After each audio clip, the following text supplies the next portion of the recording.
Jika anda tidak percaya dengan simpanan emas, sebenarnya isu itu bukan soal percaya atau tidak. Menyimpan emas adalah soal memahami fungsinya dalam portfolio kewangan. Ia sama seperti membeli kereta dan mengambil insurans. Bukan kerana kita menjaga kemalangan, tetapi kerana kita faham keperluan perlindungan nilai sekiranya berlaku perkara yang tidak diingini.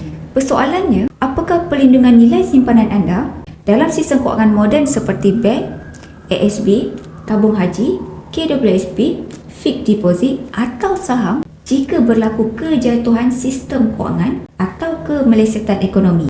Dalam senario ekstrim, semua instrumen ini bergantung sepenuhnya kepada kestabilan sistem dan mata wang negara. Emas pula telah terbukti mengekalkan nilai selama ribuan tahun sejak zaman sebelum Masihi hingga ke hari ini. Ia mempunyai nilai intrinsik iaitu nilainya pada keturunan dan berat. Sebaliknya, wang fiat hanyalah kertas yang nilainya bergantung kepada kerajaan dan sejarah menunjukkan nilainya boleh menyusut atau runtuh dalam keadaan tertentu. Apabila mata wang sesebuah negara kehilangan nilai, urus niaga tidak lagi bergantung kepada duit kertas, tetapi kepada aset yang benar-benar bernilai sebagai alat pertukaran. Dalam keadaan seperti ini, emas kekal diterima kerana ia bersifat universal. Atas sebab itulah emas diiktiraf sebagai duit antarabangsa yang tidak terikat dengan sempadan negara atau tempoh masa. Bagi yang berminat untuk mulakan simpanan emas bersama Deepali Gold, anda boleh klik di bio saya atau hubungi saya, insya-Allah saya akan bantu guide sebaiknya.